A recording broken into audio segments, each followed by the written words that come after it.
నమస్కారం ప్రతిధ్వనికి స్వాగతం. ప్రపంచవ్యాప్తంగా క్రమంగా పెరుగుతున్నాయి వలసల వ్యతిరేక ఉద్యమాలు. ఒకదాని వెంట మరొకటి కంటి మీద కొనుకు లేకుండా చేస్తున్నాయి. ఇటీవల వలసలపై బ్రిటన్ దేశం అట్టుడికింది. యునైట్ ది కింగ్డమ్ పేరిట లండన్లో భారీ ర్యాలీ చేసిన 1,50,000 మంది వలసదారులను వెనక్కి పంపాలంటూ నినాదాలు చేశారు. అమెరికాలో జరుగుతోంది చూస్తూనే ఉన్నాం. ఆ రెండు దేశాలే కాదు, ఆస్ట్రేలియాలో విదేశీయులపై ఎప్పటినుంచో అదే అసహనం. ఇక కెనడా, న్యూజిలాండ్, జర్మనీలోనూ ఇలాంటి దృశ్యాలు కనిపిస్తున్నాయి. ఈ వలస వ్యతిరేక పవనాలపై అంతటా ఆందోళన ఉన్నా భారత్ను అది మరికొంచెం ఎక్కువగా తాకుతోంది. మన వారి చదువు, ఉపాధి అవకాశాలపై పడే ప్రభావమే అందుకు కారణం. మరి ఈ స్థానిక ఉద్యమాల వెనక అసలు కారణాలు ఏంటి? ఇలా ఎంతకాలం ఉండొచ్చు? మొత్తంగా మారుతోన్న పరిస్థితులపై ఈ ఉద్యమాలు ఏం సూచిస్తున్నాయి? ఇదే అంశంపై నేటి ప్రతిధ్వని ఈరోజు చర్చలో పాల్గొంటున్న వారు బాలలత గారు, సిఎస్బి ఐఏఎస్ అకాడమీ హైదరాబాద్ నుంచి. అట్లాగే ప్రొఫెసర్ మోహన్ వెనిగళ్ళ గారు, senior George mason university senior professor, America నుంచి. అట్లాగే డాక్టర్ రాధా రఘురామ పాత్రుని, అంతర్జాతీయ వ్యవహారాల నిపుణులు, విశాఖపట్నం నుంచి. నమస్తే అండి. నమస్తే అండి. మేడం బాలలత గారు, ముందుగా మీతో స్టార్ట్ చేద్దాం. ప్రపంచవ్యాప్తంగా వలసల వ్యతిరేక ఉద్యమాలు క్రమంగా పెరుగుతున్నాయి. అసలు వీటికి ప్రధాన కారణం ఏంటండి? ఇక్కడ ప్రపంచవ్యాప్తంగా రైట్ వింగ్ రాజకీయాలు విపరీతంగా పెరుగుతున్నాయి.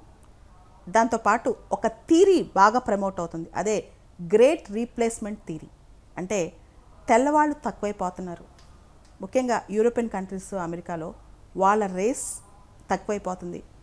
చాలామంది విదేశాల నుంచి వచ్చి అక్కడ సెటిల్ అయిపోతున్నారు. దానివల్ల వాళ్ళ ఉద్యోగ అవకాశాలు కావచ్చు, వాళ్ళ కల్చర్ కావచ్చు, అండ్ వాళ్ళ సోషల్ బాండింగ్స్ కావచ్చు, ఇవన్నీ మిస్ అవుతున్నాయి. వచ్చే తరానికైతే అస్సలు పూర్తి స్థాయిలో వాళ్ళ తరానికి ప్రాపర్ కంట్రీ ఇవ్వలేకపోతున్నాం, ప్రాపర్ కల్చర్ ఇవ్వలేమని చెప్పి వాళ్ళ భావం అండి. లండన్ ఈజ్ బికమింగ్ లండనిస్తాన్ అని చెప్పి ఈ వాటికే ఒక స్టేట్మెంట్ వచ్చేసింది. అంటే పాకిస్తానీసు, ఇతర దేశ వాళ్ళు లండన్లో బాగా పెరిగిపోయారు, స్థానికులు తక్కువైపోతున్నారు, దానివల్ల వాళ్ళ కల్చర్ తగ్గుతుందని. మీరు కనుక గమనిస్తే 2016లో బ్రెగ్జిట్కి, అంటే బ్రిటన్ యూరోపియన్ యూనియన్ నుంచి బయటకు రావడానికి ఫేవర్గా ఓటు రావడానికి కూడా ఒక కారణం విపరీతమైన ఇమ్మిగ్రేషన్స్ యూకేలోకి రావటం అనమాట.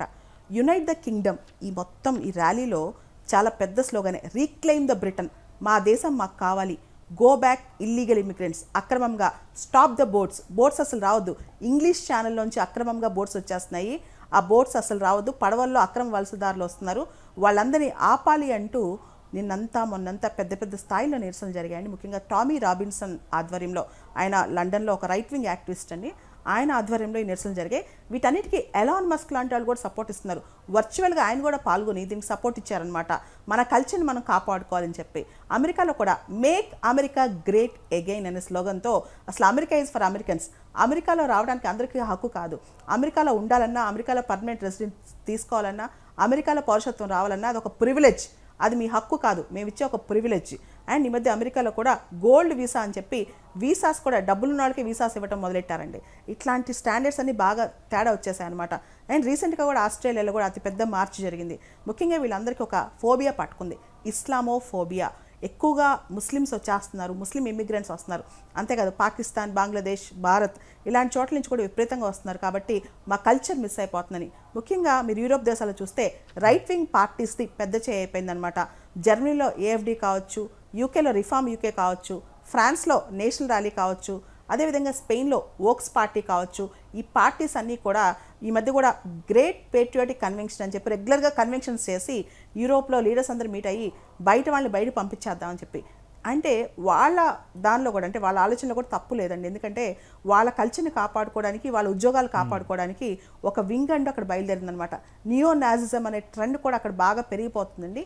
అండ్ వాళ్ళ బాధ ఏంటంటే అక్కడ జాబ్స్ పోతున్నాయి, వాళ్ళ వెల్ఫేర్ స్కీమ్స్ వాళ్ళకి అందట్లేదు, వాళ్ళ కల్చర్ మిస్ అయిపోతుంది. దాంతోపాటు సెక్యూరిటీ ప్రాబ్లమ్స్, విపరీతంగా సెక్యూరిటీ ప్రాబ్లమ్స్ వచ్చాయండి. ముఖ్యంగా కొంతమంది ఇల్లీగల్ ఇమిగ్రెంట్స్ మీరు చూస్తే కనుక అమెరికాలో నిన్న ఒక తెలుగు వ్యక్తిని పాపం చంద్రమౌళి అనే ఆయన్ని ఈ క్యూబన్ ఇల్లీగల్ ఇమిగ్రెంట్ తల నరికేసి చంపేశాడండి.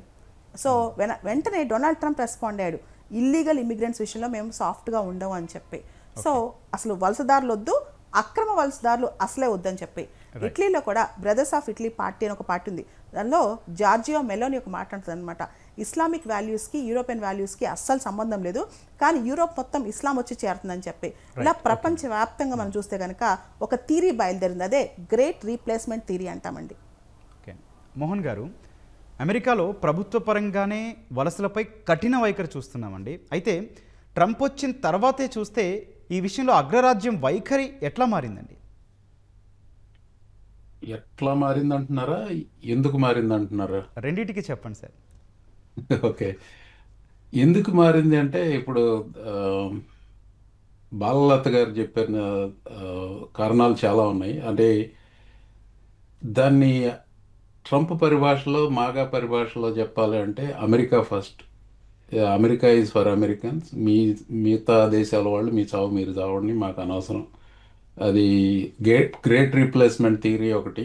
ప్లస్ ఇక్కడ ఉద్యోగాలు లేవు అంటానికి లేదు. ప్రస్తుతానికి ఇక్కడ అన్ఎంప్లాయ్మెంట్ రేట్ అరౌండ్ 4.3 అంతా ఉంది. It's not bad, at least for now. మున్ముందు అది తగ్గుతుందని, ఇంకా అన్ఎంప్లాయ్మెంట్ రేట్ పెరుగుతుందంటే ఉద్యోగాలు తగ్గుతాయి అనేది. ఈ అమెరికా వైఖరి మారటానికి కారణం ఎన్ని రకాలుగా ఆలోచించినా కానీ ఇది బాలలత గారు మెన్షన్ చేయని విషయం నేను ఎక్కువగా ప్రస్తావించదలుచుకున్నాను. ఎందుకంటే ఆవిడ చెప్పిన వాటిలో చాలా వాటితో ఏకీభవిస్తాను నేను. ఆవిడ ప్రస్తావించిన విషయం ఒకటి ఉందంటే, సోషల్ మీడియాలో ఇది ఒక రకమైన ఉద్రిక్తత వాతావరణాన్ని చాలా త్వరగా కల్పించవచ్చు. ఇప్పుడు నేను ఇటీవలనే ఇండియాకి వచ్చాను. అక్కడ వర్షాలు బాగానే పడుతున్నాయి, కానీ వార్తల్లో చూపించినంత ఘోరంగా నాకైతే నిజమైన పరిస్థితి కనపడలేదు. అంటే ఈ సెన్సేషనల్గా మీ మీడియా వాళ్ళు కావచ్చు, లేకపోతే సోషల్ మీడియా కానీ ఏదైనా కానీ కొంత అతిగా సెన్సేషన్ చూపిస్తే ఈ జనాల్లో ఉద్రిక్తత ఎక్కువగా మొదలవుతూ ఉంది. ఇప్పుడు ఈలాన్ మస్క్ ఉదాహరణ తీసుకోండి. ఈ లండన్లో యునైటెడ్ కింగ్డమ్ ర్యాలీ, దానికి ఈలాన్ మస్క్ ఇక్కడ ప్రముఖంగా ఈ సోషల్ మీడియాలో విపరీతంగా ప్రచారం చేశాడు. అతనికి ట్విట్టర్ ఒక్క దాంట్లోనే 200 మిలియన్ ఫాలోవర్స్ ఉన్నారు. ఉదాహరణకు చెప్తున్నాను ఇది. ఈ సోషల్ మీడియా ఇన్ఫ్లుయెన్స్ ఎంత ఉందో, ఇప్పుడు ఈ అమెరికాలో మొన్న జరిగిన ది సెన్సేషనల్ హత్య, చార్లీ కర్క్ హత్య కూడా సోషల్ మీడియా, ఈ మీమ్ కల్చరు, అలాగే గ్రూప్స్, చాట్ గ్రూప్స్, వీటన్నిటి ద్వారా వచ్చిన ఇన్ఫ్లుయెన్స్ ఎలా ఉంది. హంతకుడికి అలా ఇండాక్ట్రినేట్ చేయబడ్డాడు అనేది.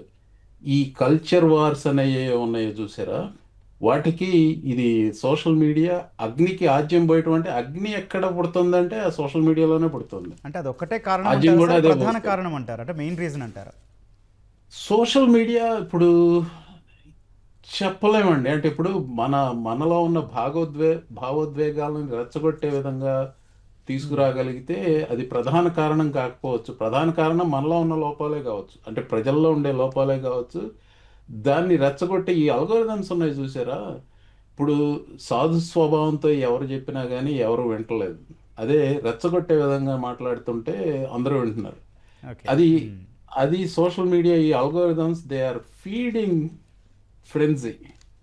ఇప్పుడు ఆ రకంగానే ఇది ఎక్కువగా ఉందన్నమాట. ఇప్పుడు కల్చర్ వార్స్ అనేది, ఉదాహరణకి కల్చర్ వార్స్లో ఇప్పుడు ట్రాన్స్జెండర్ మీద వచ్చిన కత్తి యుద్ధం, ఇక్కడ ట్రాన్స్జెండర్ మీద యుద్ధం ఒక ఉదాహరణ. అది ఇప్పుడు కొంతమంది ఎంబ్రేస్ చేశారు. ట్రాన్స్జెండర్ అంటే ఇప్పుడు పురుషుడిగా పుట్టినాడు, స్త్రీగా మారటం, ఇదేం చోద్యం అనుకునే వాళ్ళం చాలామంది ఉన్నారు దాంట్లో. కాకపోతే ఏంటంటే వాళ్ళు మానవులు, వాళ్ళు కూడా మానవ మాతృలు అనేది విషయం మాత్రం మర్చిపోయి వాళ్ళ మీద ఆ ట్రాన్స్జెండర్ అమెరికాలో ఉన్నది 1% కంటే తక్కువ. అందులో అథ్లీట్స్ ఉండేది మొత్తం మీద 10 మంది కూడా లేరు. కానీ అదే ఆయుధంగా తీసుకుని ఎన్నికల్లో గెలవగలిగాడు ట్రంప్. మళ్ళీ వస్తామండి మీ దగ్గరికి. రాధా గారు, ప్రత్యేకించి బ్రిటన్ వలస వ్యతిరేక ఉద్యమం చూస్తే మీకు ఏమనిపించింది? ఇప్పటికైతే అక్కడ ప్రభుత్వం స్థిరమైన వైఖరితో ఉన్నామంటున్నా కూడా రానున్న రోజుల్లో దీని ప్రభావం ఎట్లా ఉండొచ్చండి? ఎస్పెషలీ ఇటు బ్రిటన్ కానీ, యూకే కానీ, అలాగే యుఎస్ కానీ, అలాగే ఆస్ట్రేలియా కానీ, ఒక దేశం తర్వాత ఒక దేశంలో ఈ యాంటీ ఇమిగ్రెంట్స్ వైలెన్స్ కానీ, అలాగే యాజిటేషన్స్ కానీ పెరుగుతూ వస్తున్నటువంటి పరిస్థితి మనకు కనిపిస్తూ ఉంది. అయితే దీనికి ఇందాక వక్తలందరూ చెప్పినట్టు ఎకనామిక్ రీజన్స్ మేజర్ రీజన్స్గా ఉన్నాయి. ఎకనామిక్ రీజన్స్ తర్వాత కల్చర్ కూడా దీనికి one of the significant reason. Basically ఎకనామికల్గా ఇండికేటర్స్ తీసుకున్నట్లయితే ఇటు అన్ఎంప్లాయ్మెంట్ కానీ, అలాగే లేదంటే ఇన్ఫ్లేషనరీ టెండెన్సీ కానీ, సో ఈ ఎకనామిక్ రీజన్స్ వల్ల ప్రజలు బాధితులవుతున్నారు. సో దీన్ని సాకుగా తీసుకొని, అలాగే ఇది one of the unrest reasons తీసుకొని ఈ యాజిటేషన్స్ అన్నీ కూడా వాళ్లకు అనుగుణంగా మలుచుకుంటున్నటువంటి వ్యక్తులు కానీ, అలాగే లీడర్స్ కానీ మనకు ఇప్పుడు కనిపిస్తున్నారు.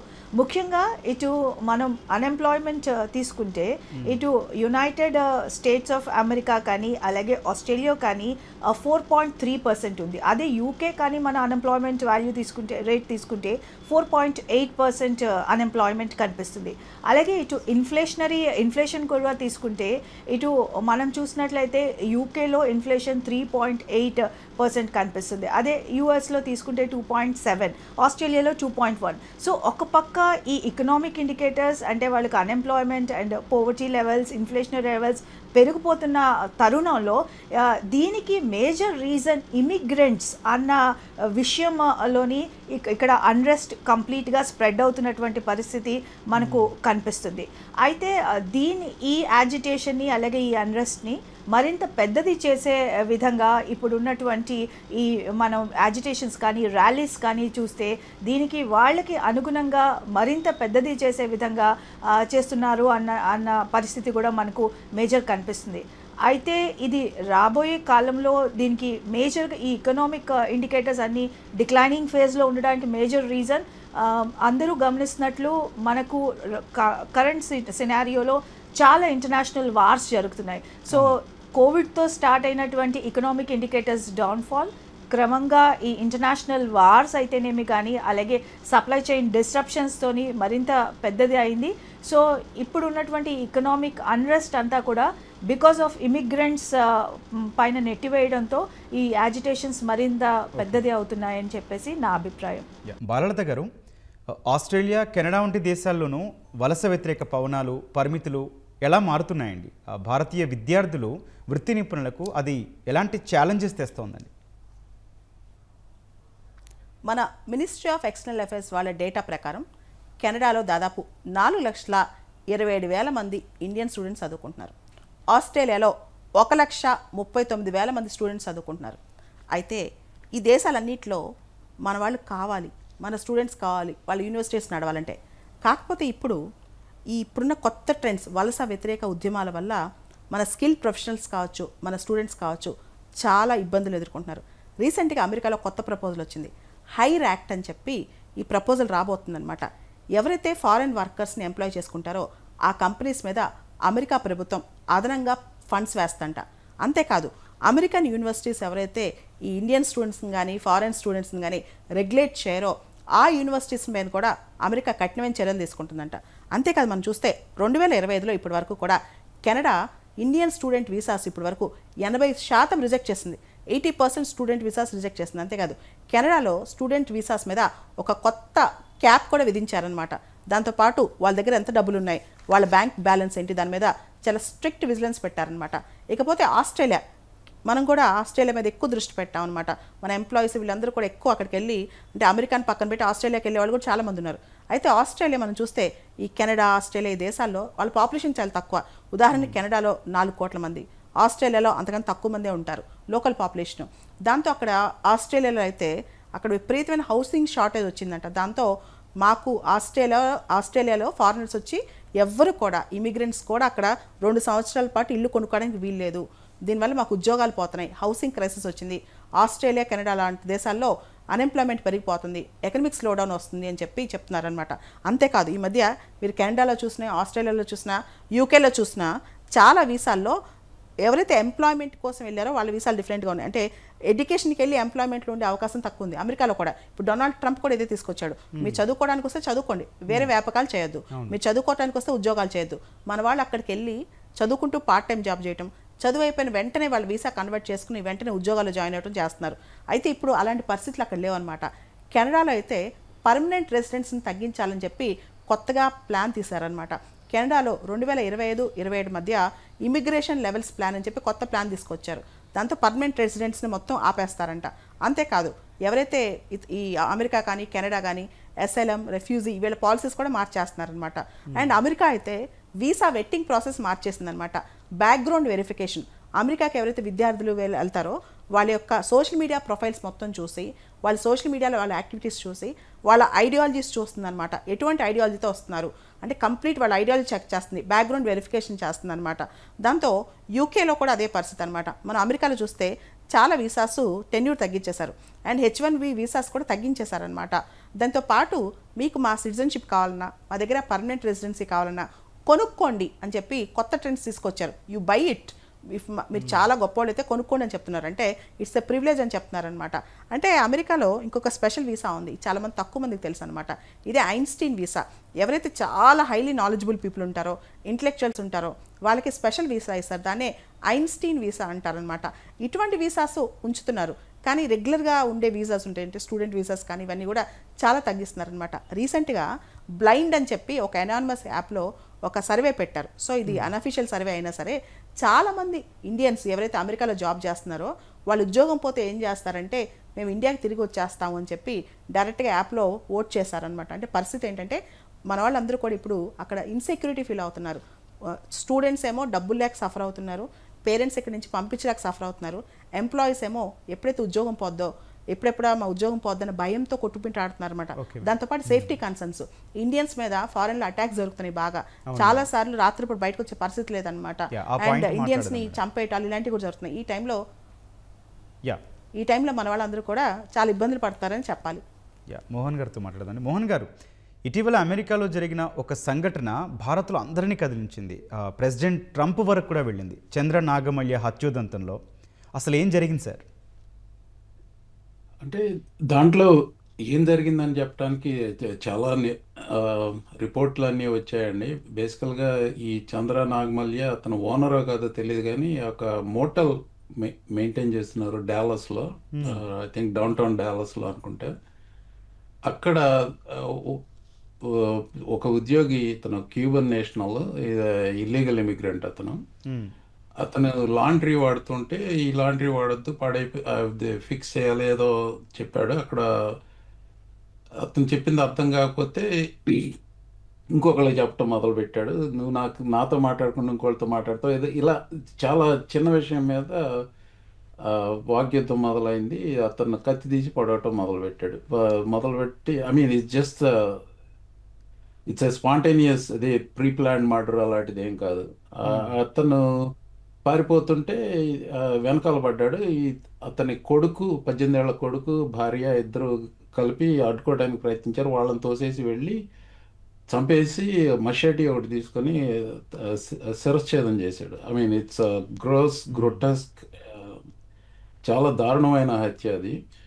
దీన్ని అన్ని విధాల అన్ని వర్గాల వాళ్ళు ఖండించారు. ముఖ్యంగా ఏంటంటే ఇప్పుడు అది చేసిన వాడు ఇల్లీగల్ ఇమిగ్రెంట్ కాబట్టి అది ఇల్లీగల్ ఇమిగ్రేషన్ మీద ఇప్పుడు అమెరికాలో పోల్స్లో చూస్తే ఇల్లీగల్ ఇమిగ్రెంట్స్ని పంపించేయాలని చెప్పి దాదాపు విపరీతమైన మద్దతు ఉంది. రెండు పార్టీల వాళ్ళ దగ్గర నుంచి విపరీతమైన మద్దతు ఉంది. ఆ విషయంలో ఎక్కడ ఏకీభావం ఉందన్నమాట.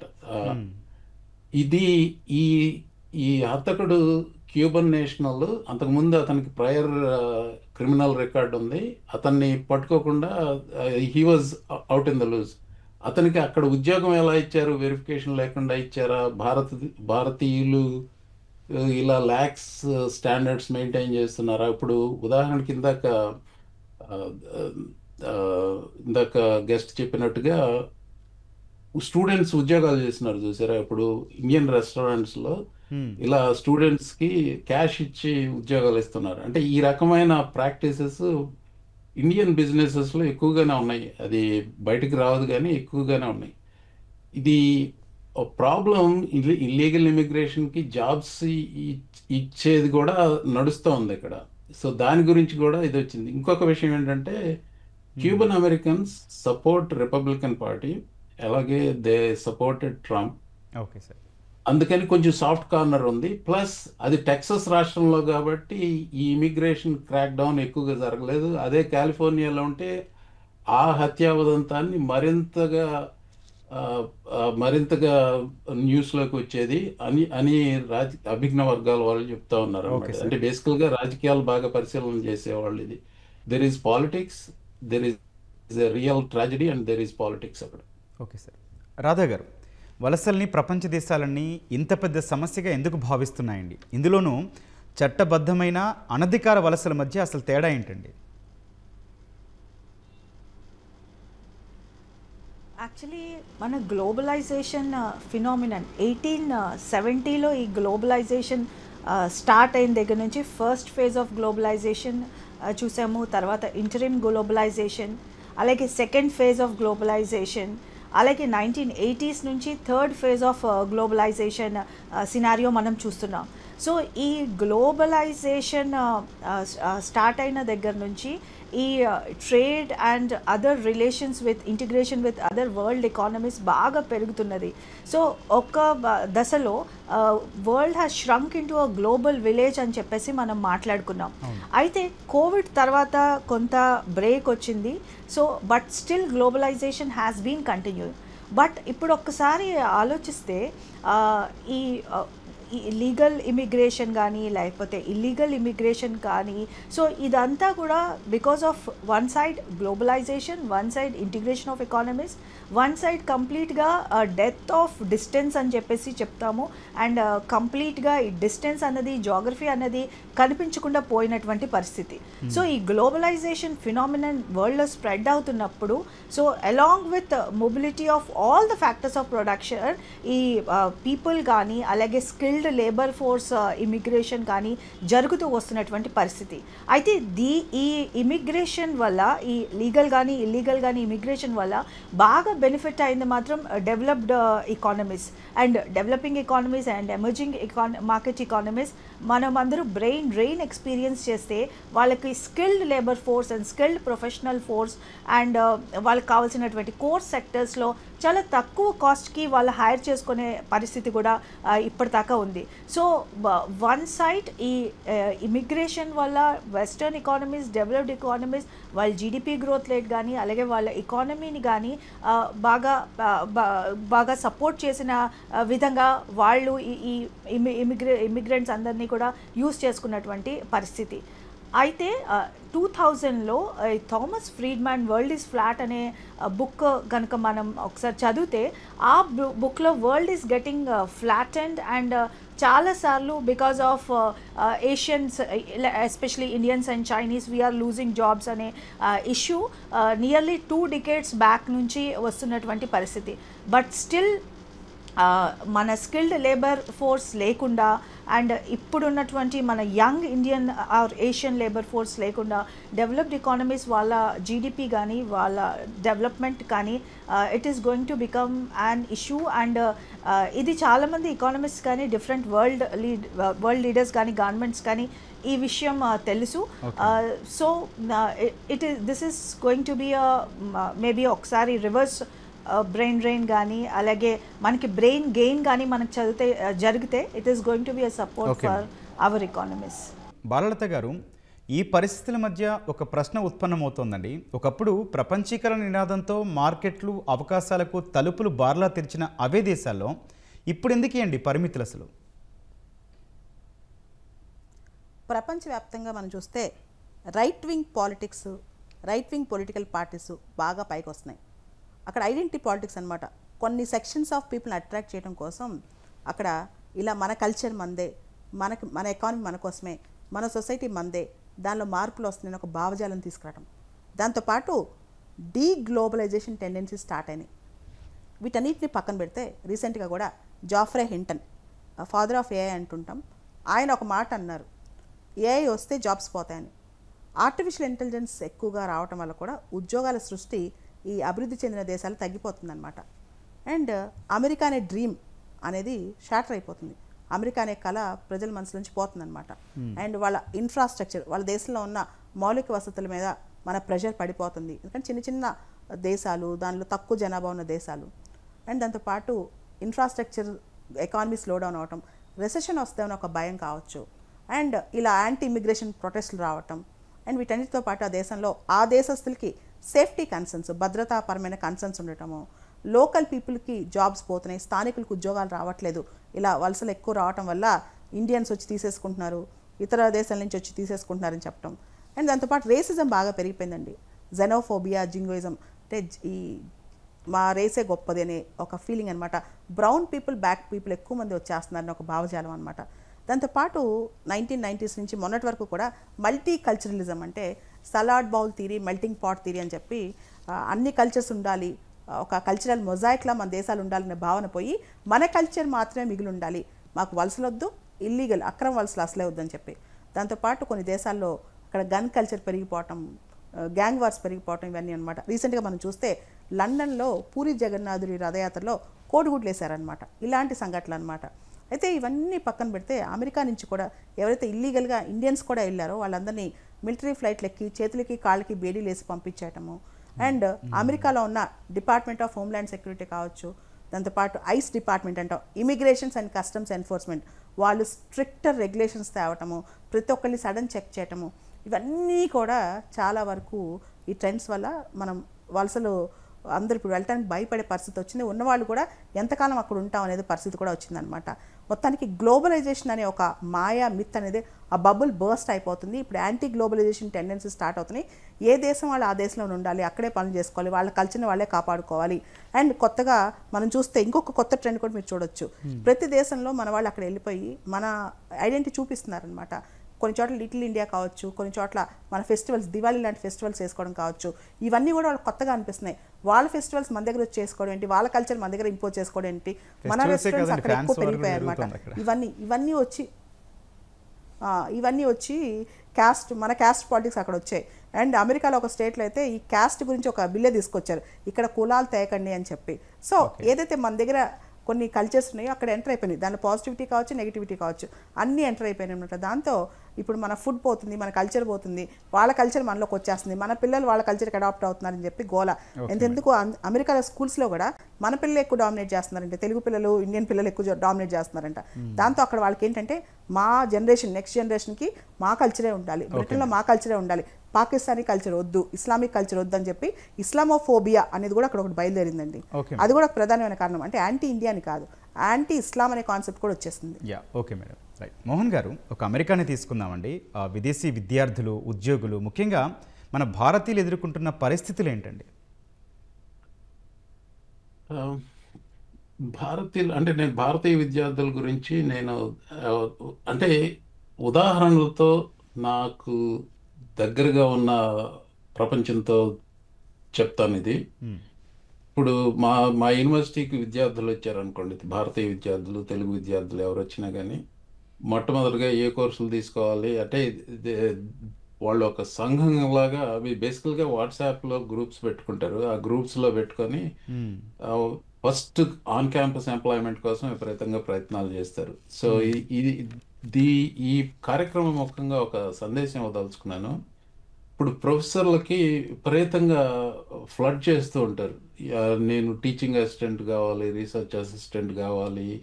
ఇప్పుడు సంబంధం లేని ఫీల్డ్స్కి కూడా మెసేజ్లు వచ్చేస్తూ ఉంటాయి. ఇప్పుడు నేను సివిల్ ఇంజనీరింగ్ ప్రొఫెసర్ని అయితే నాకు రకరకాలుగా ఎక్కువగా ఇండియన్ స్టూడెంట్స్ నుంచే వస్తూ ఉంటాయి ఇవి.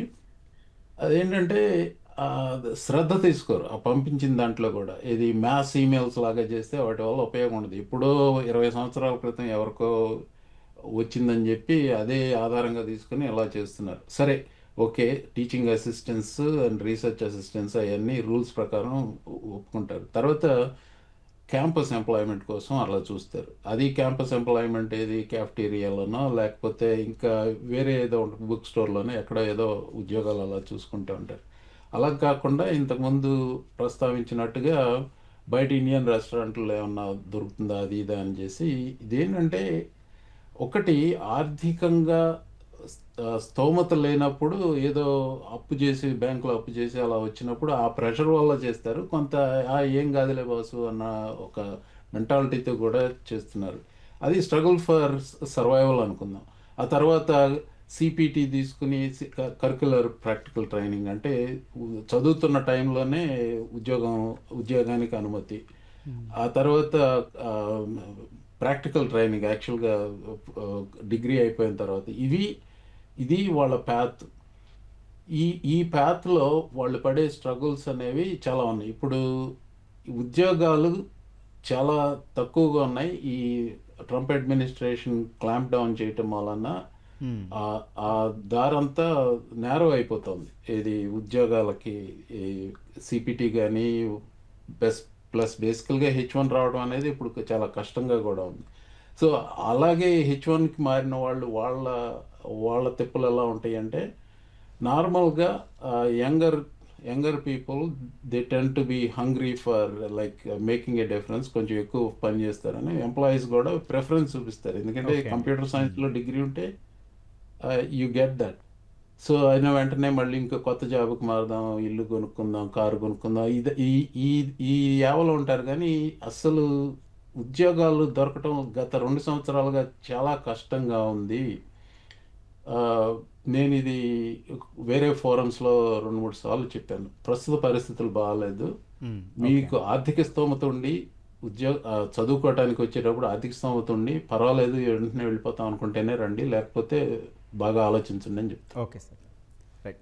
రాధా గారు, అంతర్జాతీయ వ్యవహారాల కోణంలోంచి ఈ పరిస్థితిని చూస్తే ఈ వలసల వ్యతిరేకత గ్లోబల్ ఎకానమీపై ఎట్లాంటి దీర్ఘకాలిక ప్రభావాలు చూపుతుందండి? డెవలపింగ్ కంట్రీలు ఎట్లా ప్రభావితమవుతాయి?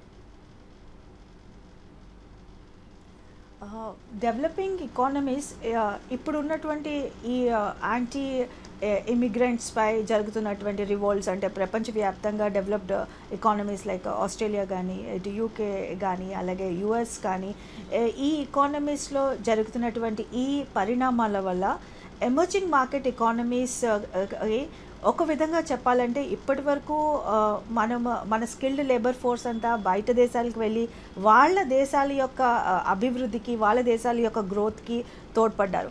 కాబట్టి ఇప్పుడున్నటువంటి ఈ క్రైసిస్ సిచ్యువేషన్ని మన emerging market economies like India ఒక ఆపర్చునిటీగా మలుచుకోవడానికి ఒక అవకాశం అయితే కనిపిస్తుంది. ముఖ్యంగా మన దేశంలో చూసుకుంటే మన దేశంలో ఈ స్కిల్డ్ లేబర్ ఫోర్స్ కానీ, అలాగే స్కిల్ గ్యాప్ కానీ, నియర్లీ స్కిల్ గ్యాప్ ఎక్కువగా ఉన్నటువంటి పరిస్థితిలో ఈ స్కిల్ గ్యాప్ని ఫిల్ చేయడానికి ఈ స్కిల్డ్ లేబర్ ఫోర్స్ ఇప్పుడు ఉన్నటువంటి, అంటే ఇంటర్నేషనల్గా ఉన్నటువంటి సిచ్యువేషన్స్తో అక్కడ నుంచి ఆ పుష్ ఫ్యాక్టర్స్ ఏమైతే వర్క్ చేస్తున్నాయో, సో మన దేశం నుంచి ఈ పుల్ ఫ్యాక్టర్స్, బికాస్ మనకు ఒక రోబస్ట్ స్టార్టప్ సిస్టమ్ డెవలప్ అయింది, అలాగే టెక్నాలజికల్గా ఈ యూపీఐ కానీ, ఆధార్ కానీ, డిజిటలైజేషన్ కానీ కూడా జరుగుతున్నటువంటి పరిస్థితి. సో ఇవన్నీ కూడా మన ఎమర్జింగ్ మార్కెట్ ఎకానమీస్ లైక్ ఇండియాకి ఒక పుల్ ఫ్యాక్టర్స్గా పనిచేసే అవకాశం. కాబట్టి స్కిల్డ్ లేబర్ ఫోర్స్ అంతా కూడా ఈ బ్రెయిన్ గెయిన్ ఆధారంగా తిరిగి మన దేశాలకి వలస వచ్చి, అలాగే తిరిగి మన దేశాలకి వచ్చి ఇక్కడ మనకున్నటువంటి ఈ గ్యాప్ని, బికాస్ మనకి ఇప్పుడు హెల్త్ కేర్ సెక్టర్లో కానీ, అలాగే సెమీ కండక్టర్స్ వంటి సెక్టర్స్లో కానీ, ఐటీ సెక్టర్లో కానీ, ఈ సెక్టర్స్లో మనకి చాలా స్కిల్ గ్యాప్ కనిపిస్తుంది. కాబట్టి మన దేశం యొక్క యువత, మన దేశం యొక్క ప్రొఫెషనల్ వర్క్ ఫోర్స్ తిరిగి మన ఎమర్జింగ్ మార్కెట్ ఎకానమీస్కి వర్క్ చేసినటువంటి పరిస్థితిలో మన ఎమర్జింగ్ మార్కెట్ ఎకానమీస్కి ఇది అన్డౌటెడ్లీ ఒక ప్లస్ అవుతుంది. అతి త్వరలో మన ఇండియన్ ఎకానమీ కూడా టాప్కి చేరుకునే పరిస్థితి కూడా మనకు కనిపిస్తుంది. అయితే దీనికి కావాల్సినటువంటి ఇన్ఫ్రాస్ట్రక్చర్ కానీ, దీనికి కావాల్సినటువంటి స్కిల్ ఎన్హాన్స్మెంట్ వర్క్ ట్రైనింగ్స్తో కానీ మన దేశం సన్నిద్ధం అవకాశం, ఇది ఒక మన ఆపర్చునిటీగా మలుచుకునే దశలో along with India most of the emerging market ఎకానమీస్కి ఇది ఒక మంచి అవకాశంగానే మనం ఇక్కడ చూడాలి. బికాస్ కంట్రీ లైక్ చైనా మనం చూసుకుంటే, చైనీస్ స్టూడెంట్స్ బయట ఎక్కడ చదువుకున్నా కూడా వాళ్ళు ప్రపంచ దేశాలతో పాటు వాళ్ళ దేశం, అంటే తిరిగి చైనాకు వెళ్ళి ఆ దేశం యొక్క గ్రోత్కి, డెవలప్మెంట్కి సపోర్ట్ చేశారు ఇప్పుడు దాకా. So we also should take this as an opportunity, and this is going to be undoubtedly a good opportunity for emerging market economy like India. Balalatha గారు, ఇలాంటి పరిస్థితుల్లో భారతీయ విద్యార్థులు, ఉద్యోగులు తిరిగి దేశంలోనే అవకాశాలు వెతకడం అవసరం అనుకోవచ్చా అండి? మన విద్య కావచ్చు, ఉద్యోగ అవకాశాలు అందుకు సపోర్ట్ చేస్తాయంటారా? ఖచ్చితంగా సపోర్ట్ చేస్తాయండి. మనం వికసిత్ భారత్ 2047 వైపు అడుగులు వేస్తున్నాం. దీనిలో మనకి టాలెంట్ పూల్ చాలా అవసరం అనమాట. మన యువత, మన స్కిల్ ప్రొఫెషనల్స్ మనకు కావాలి. ఇక్కడ ఒక ఉదాహరణ చెప్తాను. చైనా ఒక అద్భుతమైన ప్రణాళిక చేసి సక్సెస్ అయిందనమాట. అదే TTP 1000 టాలెంట్స్ ప్లాన్. 2008లో ఎవరైతే చైనా నుంచి బయటకు వెళ్ళిపోయిన అత్యద్భుతమైన మేధస్సు కలవాళ్ళు ఉన్నారో వాళ్ళందరినీ చైనాకి వెనక్కి పిలిపించుకుని వాళ్ళకి చాలా ఇన్సెంటివ్స్ ఇచ్చేసింది చైనా. చాలా ఇన్సెంటివ్స్ అంటే వాళ్ళకి చాలా సబ్సిడీస్ ఇవ్వటము, వాళ్ళకి స్టార్టప్స్ క్రియేట్ చేయడానికి అన్ని ఎకో సిస్టమ్ పెట్టడం మొత్తం చేసింది.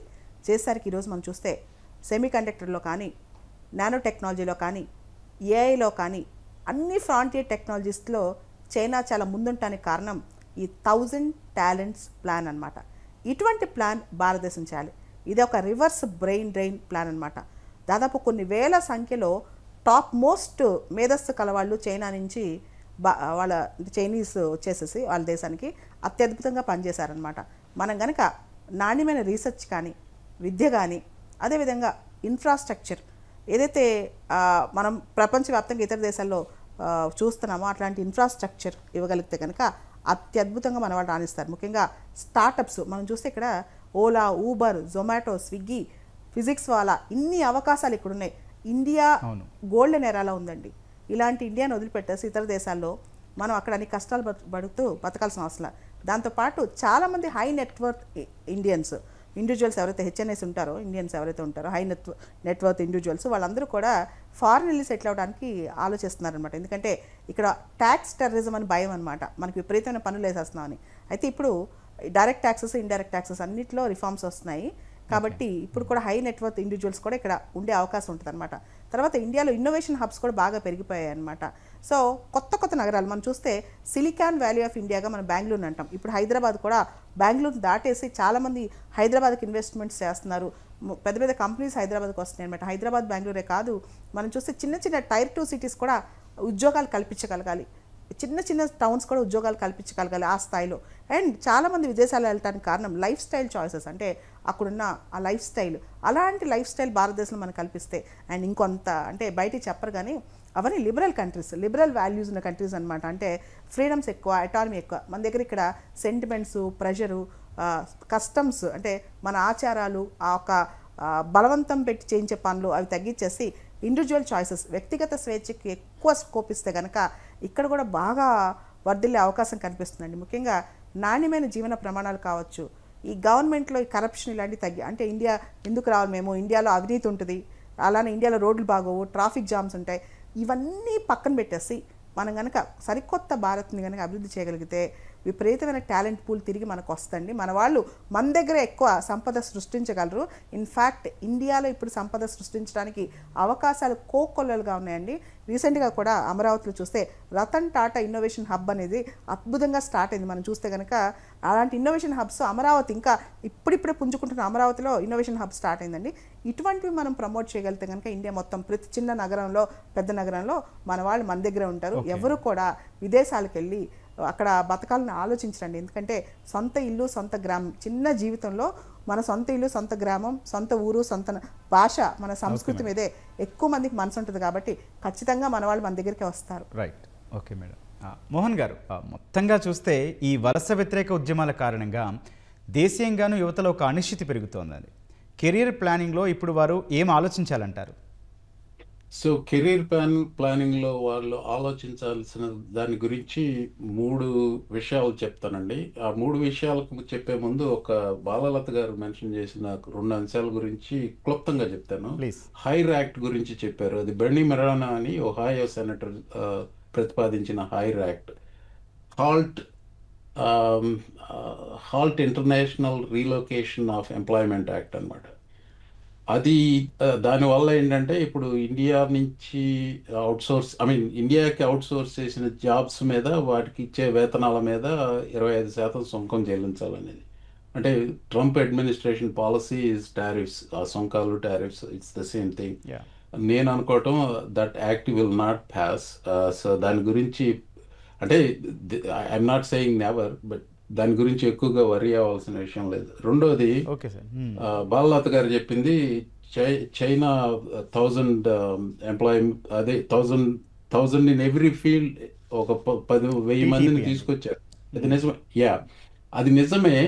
కానీ China competes unfairly. One of the things ఏంటంటే చైనా చేసేది, మీరు ఇక్కడి నుంచి అక్కడికి వెళ్ళి చైనాలో పెట్టినప్పుడు మీకు అన్ని సదుపాయాలు ఇస్తారు. ఉదాహరణకి టెస్లానే తీసుకోండి. అక్కడ బ్యాటరీ టెక్నాలజీ అంతా టెస్లా అక్కడ ఫ్యాక్టరీ పెట్టడం వల్ల బాగుపడింది బీవైడి. ఎందుకంటే ఇప్పుడు బీవైడి అది one of the best cars అని చెప్తారు ఎలక్ట్రిక్ వెహికల్స్లో. So sir direct point China మాట్లాడితే కంపీట్స్ ఆన్.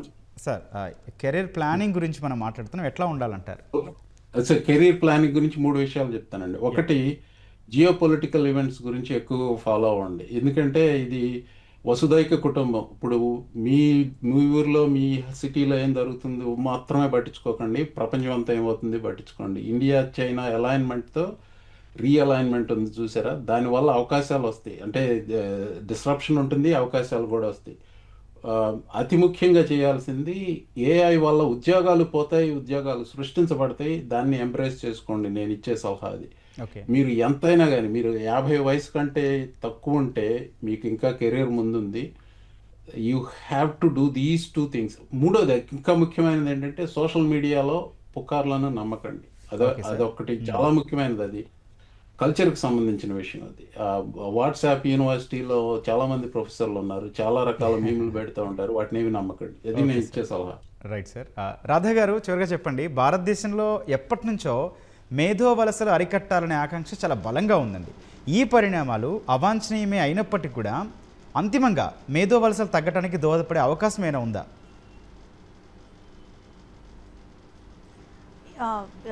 ష్యూర్గా అండి. ఇప్పుడు జరుగుతున్నటువంటి ఇంటర్నేషనల్గా ఈ ఇమిగ్రెంట్స్పై అలాగే జరుగుతున్నటువంటి ఈ వైలెన్స్ కానీ అజిటేషన్స్ కానీ ఇంటర్నేషనల్గా చూసుకుంటే మన భారతదేశంలో ముఖ్యంగా మనం వీ హ్యావ్ సెక్యూరిటీ. మన దేశంలో సెక్యూరిటీ ఉంది, అలాగే మన దేశంలో ఫ్రీడమ్ ఉంది. సో మిగిలిన దేశాల్లో ఏమున్నా కూడా మన భారతదేశంలో వీఆర్ వెరీ బ్లెస్డ్. సో ఎప్పటి నుంచో మనకి బ్రెయిన్ డ్రెయిన్ ఒక ఇష్యూగా ఉంది. అయితే ఇప్పుడు నేను ఇందాక చెప్పినట్టు now we're going to have brain gain. So ఇప్పటి వరకు మనకి ఏ సెక్టర్లో అయితే షార్టేజ్ ఉందో, ఎస్పెషలీ ఇది హెల్త్ కేర్ కానీ, ఐటీ కానీ, సెమీ కండక్టర్స్ రంగంలో కానీ, అలాగే మ్యానుఫ్యాక్చరింగ్ సెక్టర్లో కానీ మనకి స్కిల్డ్ వర్క్ ఫోర్స్ యొక్క షార్టేజ్ కనిపిస్తుంది. అలాగే ఈ స్కిల్ గ్యాప్ డేటా కూడా తీసుకుంటే nearly 42% of the graduates are right now not employable because of lack of skill set అని కూడా మనకు చెప్తున్నారు. కాబట్టి ఎస్పెషలీ మన ఇండియన్స్ బయట దేశాల్లో, ఇటు యుఎస్ కానీ, యూకే కానీ, ఆస్ట్రేలియా కానీ, కెనడా కానీ, సో ఇలాంటి దేశాల్లో మన ఇండియన్స్ లార్జ్లీ ఎంప్లాయ్ అయినటువంటి సెక్టర్స్ ఇటు హెల్త్ కేర్ కానీ, ఐటీ రంగం కానీ, అలాగే ఎడ్యుకేషన్ రంగం కానీ, హాస్పిటాలిటీ కానీ, అలాగే రియల్ ఎస్టేట్ కానీ, సో ఇలాంటి రంగాల్లో ఇలాంటి కోర్ సెక్టర్స్లో మన వాళ్ళు ఇప్పటి వరకు ఆ దేశంలో జాబ్ చేస్తూ అలాగే వాళ్ళకు ఎంప్లాయబుల్గా ఉన్నటువంటి పరిస్థితి. కాబట్టి ఇప్పుడు వీళ్ళందరూ కూడా ఇప్పుడు ఉన్నటువంటి ఈ అనిశ్చిత పరిస్థితుల్లో చాలామంది students they are opting to stay back in India. అలాగే బయట దేశాల నుంచి కూడా రాబోయే కాలంలో చాలామంది మన దేశానికి తిరిగి రావచ్చు. కాబట్టి మనకి బ్రెయిన్ గెయిన్ అయ్యే ఆపర్చునిటీ కూడా మనకు కనిపిస్తున్నటువంటి అవకాశం. సో ఇప్పుడున్నటువంటి ఇంటర్నేషనల్ అనిశ్చితి, జియోపొలిటికల్ టెన్షన్, సో మనం ఒక ఆపర్చునిటీగా మలుచుకోవడానికి మనకి ఇది మంచి అవకాశం అని నా అభిప్రాయం. కాబట్టి మన భారతదేశ యువత, మన భారతదేశ అభివృద్ధికి, మన వికసిత్ భారత్కి, అలాగే మనం ఇప్పుడు ఒక గోల్డెన్ పీరియడ్లో వెళ్తున్నటువంటి పరిస్థితి. సో రాబోయే కాలంలో, ఈ అమృత కాలంలో వాళ్ళ యొక్క సహాయం అలాగే వాళ్ళ యొక్క ప్రొఫెషనలిజం అండ్ స్కిల్ మన దేశ అభ్యున్నతికి ఉపయోగపడుతుందని ఆశిద్దాం. యా మేడం, అన్ని రంగాల్లో కూడా ఈ తిరిగి వచ్చే అవకాశాలు ఉందంటారా మేడం? ఎస్పెషలీ మన వాళ్ళు అక్కడ ఉద్యోగంలో చేస్తున్నటువంటి సెక్టర్స్ అన్నీ కూడా కోర్ సెక్టర్స్ అండి.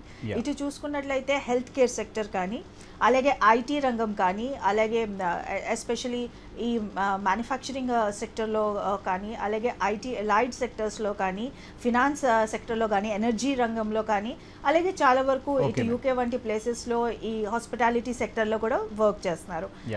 కాబట్టి మనకి ఇక్కడ ప్రస్తుతం గ్యాప్ ఉన్న రంగాలు ఇటు హెల్త్ కానీ అలాగే సెమీ కండక్టర్స్ కానీ ఐటీ రంగంలో మనకు ఈ స్కిల్డ్ ప్రొఫెషనల్ యొక్క గ్యాప్ కనిపిస్తుంది. కాబట్టి ఈ బయట నుంచి తిరిగి వచ్చే పరిస్థితిలో ఈ రంగాల్లో మనకున్న స్కిల్ గ్యాప్ ఫుల్ఫిల్ అవుతుందని మనం అవకాశంగా చూడొచ్చు. రైట్, థ్యాంక్ యూ అండి బాలలత గారు, మోహన్ గారు, రాధా గారు, థ్యాంక్ యూ అండి. ఇది నేటి ప్రతిధ్వని. నమస్కారం.